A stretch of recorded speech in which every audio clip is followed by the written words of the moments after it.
Alright, so you'll see a brief message from Thomas. I'll give you a briefing on the screen. Thomas, me and my lovely companion Pandora here.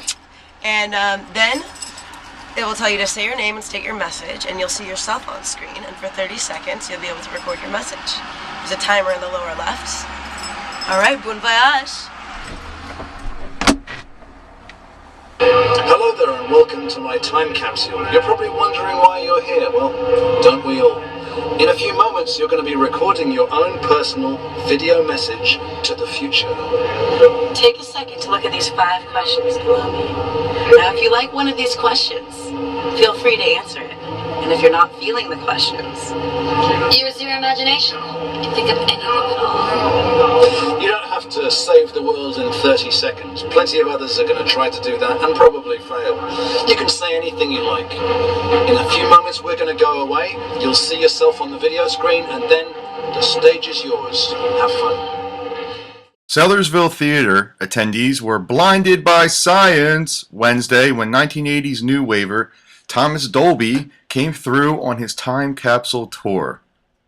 What captured the eyes of passersby and fans was the Time Capsule, a Victorian steampunk chrome and brass-plated trailer that is something out of a Jules Verne or H.G. Wells novel. Inside the time travel machine is a high-tech video recording suite that allows anyone to record a 30-second video message to the future.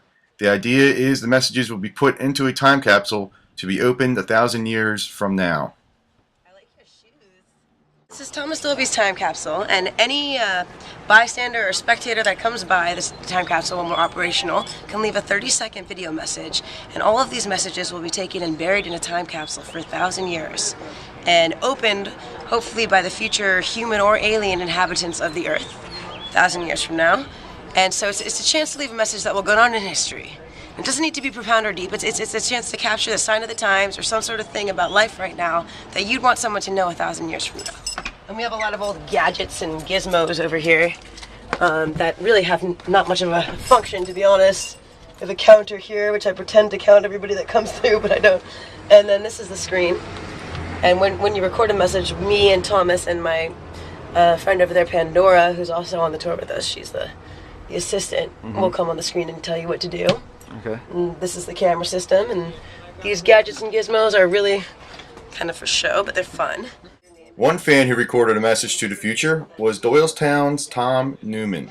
What brought me out was back in 1982 I heard one of our submarines, and that was a great tune, and I became a Thomas Dolby fan, and I've been one ever since. What do you think about the whole message to space time capsule thing here? Well, it's interesting. I just participated myself and left a reading from H.G. Wells' The Time Machine. The select few of them that we think are the most interesting go on YouTube on time-capsule.tv. Okay. You can see them now. There's about 50 of them up so far. Probably tonight there'll be more like 70. But yeah, you can go see them there for the things of today. The ones we find the most interesting are kind of examples for people, not what they should leave, and just an interesting thing for people to see right now, you know, what people would say to the future. But all of the messages will be buried in the time capsule. What made the presence of Thomas Dolby and his time capsule more space-agey was the fact that it was hitched to a Tesla Roadster owned by Warren, New Jersey resident Michael Thwaite. This car is one of 2,500 first production electric cars. It can outrun a Porsche 911 and upset a Ferrari. Thwaite said the idea of Tesla from California is to launch electric cars into the high-end price range. I brought down the Tesla just to get it in front of the time capsule because I love this kind of like retro, future, you know, Victorian future idea of what technology might look like, and I thought it'd be rather cool to sort of bring the Tesla and hitch it up to the time capsule and create the impression of us towing the time capsule with the Tesla Roadster. And how do you connect with Thomas Dolby? I just sent him an email. It turns out Thomas is a big EV fan. He'd actually had an electric car back in California back in the 90s, long before cars like the EV1, and certainly a long time before cars like the Volt and the Nissan Leaf and things like the Tesla. It's kind of a good match because Thomas Dolby lives in the UK now, and he's built his studio in a boat called the Nutmeg, which it sort of sits moored at the end of his garden near the sea. But he's very much into the whole environmentally friendly movement because he powers the thing from solar cells. So he's recording, mixing music on sun power.